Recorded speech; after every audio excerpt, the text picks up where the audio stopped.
Hi everyone, we're back in the recording studio and I want to talk to you about how to redefine success after 50, after 60, after 40. I've seen so many people post questions like, is it too late to start again? Am I too old to take up a new career? Sometimes these people are as young as in their 30s and 40s. I'm here to tell you that you're never too young. You may have to modify things. That's to be expected when we get older. But there's always opportunities to learn. There's always opportunities to grow. And when we're truly ready to settle down, we'll know we won't have the desire. It's never ever too late to do either of these things, either change careers, take up a new hobby, or launch a business if that's what you want to do. How do I know this? Because I have continually changed and adjusted what I've done. I've had a number of businesses, I've worked in all sorts of jobs, and I'm a bit of a data junkie and I'm always curious. So if you resonate with that level of curiosity and being a data junkie, then this is probably for you. So what we first need to do is take certain steps. There are three critical steps to redefining how you see yourself as successful. The first one is adjust your beliefs.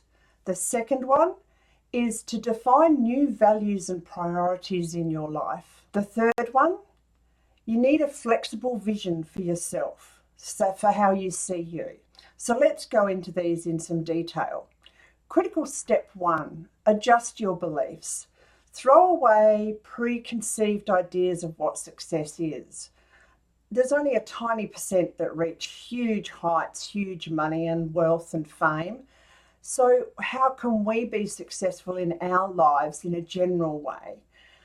So often we're limited by how we see ourselves, how we see others, and those false beliefs have been perpetuated, particularly for women, by society, tradition, things like that. They've been there to keep us down, to control the population. After 50, we should be sufficiently self-aware to know what we know, understand our physical selves well enough to know what we're capable of, understand our stamina levels. Mine have certainly changed, and know what we need to put in to complete tasks. Yes, we're going to come up against some hard stuff sometimes. That's going to happen. But having life behind us gives us a level of resilience that many others don't have. After 50, we should have an idea of what motivates us, what keeps us going in the situations we're already in, and what we're excited about or what we're, once again, really curious about. If we're bored at the moment, have we got an unachieved goal? Do we need to create more income? That's a big one for many of us because the funds have run out. Some of us don't have super. And the fear of poverty is a huge motivator, but it's best if that is not the greatest one. You want to be doing something you love. And if you can make a basic life out of that, that's where you want to be at. Now, while you're thinking about this, go through each belief and say, basically, is it serving me? Is it serving me to believe this, that, or the other? Is it serving you to believe that you can't achieve things or can't make money as you age? No, it's not. You might have to think pretty hard about the direction you go in. You may need to be very creative about what you're looking for, but it's not, it's critical step number 2. This is about defining new values and new priorities. So you've chucked out some older beliefs. Now you need to sit down and work out what your current values are. When we're young and we're mums, perhaps our priority values begin with children and husbands. As we're older, we don't have to worry about the kids. They're looking after themselves. You need to adjust your values, see what really is important to you. One of mine I had to really deal with was loyalty. This was a hard one because I have been proud about loyalty a lot, but it wasn't serving me because I was being loyal to the wrong people and to the wrong things. And I need to pull that one right back and put other things ahead of it. So Once you know what your values are, and I can help you with that, I've got a values list that I can help people with, you can shift your focus effectively, perhaps towards personal fulfillment, relationships maybe. Your health comes very high on that later on, because often we're having body issues just because we've used them so much. And what about your creative pursuits? Is there something you really want to create? Is there something you loved when you were younger that you haven't been able to do, that you could turn into a business or a job? Reflect on what brings you joy and energy. They're the things you're really looking for. This can be difficult for us women particularly, because our entire focus, sometimes for decades, has been on everybody else's needs, everybody else's wants. It's time for you to focus on you and what you might have wanted to do when you were younger that you haven't been able to. If you find this particularly challenging, chapter 3 of my book, Grand Plan Shattered, How to Turn Your Life Around After a Crisis, really helps going through a process to help you identify the things that you loved when you were younger. One thing I discovered, as many of you know, is horses. That has taken me into an area of training that I love, and created new friendships. It's not a business, but it's something that really feeds my soul. And I didn't have anything that just fed my soul before. So there's probably something deep within you that you have covered over for quite some time. Write down your goals, your values. They will change over time, and it may take a while to establish what they are, but put them down with your well-being as the priority. That has to be key. The only person that's ever going to look after you is you. I know that we have families and things like that, but it comes down to we need to look after ourselves first if we're to keep going. Often families move away, partners die, all sorts of other things. You need to build the resilience in yourself, the pathway for you. You're the only one that can do that, and you can't do that for anybody else. You can guide people, but you can't do it for them. Once you have that written down, do a bit of a mind map. One of those drawings where you just splotch everything down and try and see it as a whole picture, a bit of a patchwork. I want you to be specific now with this next step. If you're saying you want to be healthy, that's easy to blow off. If you want to lose weight, that's easy to blow off. I want to lose weight.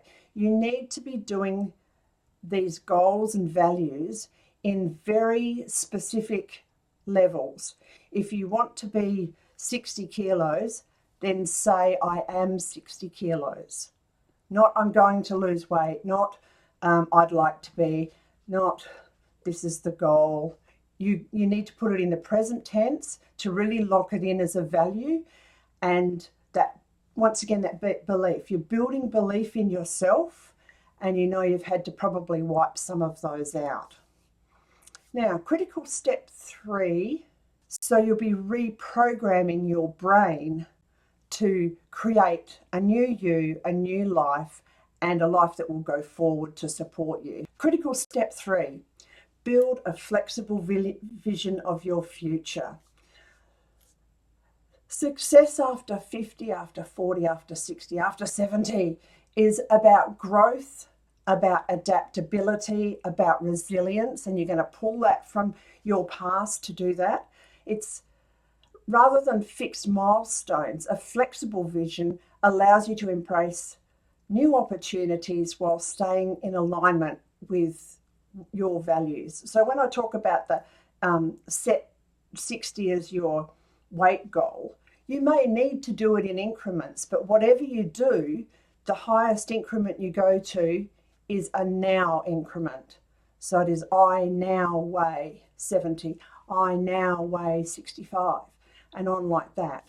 So you set achievable and short-term goals to start with, and that will grow into the larger and what will be achievable massive goals and life aspirations.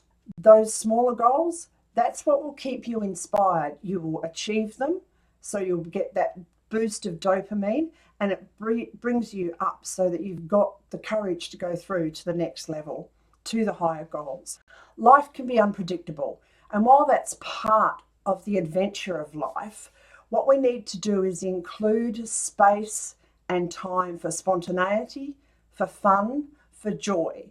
So I don't lock every single day of the week down. I have days in the week that are flexible where I can go out and enjoy things, and other days where I know that I'm free to follow up the horses and do things like that.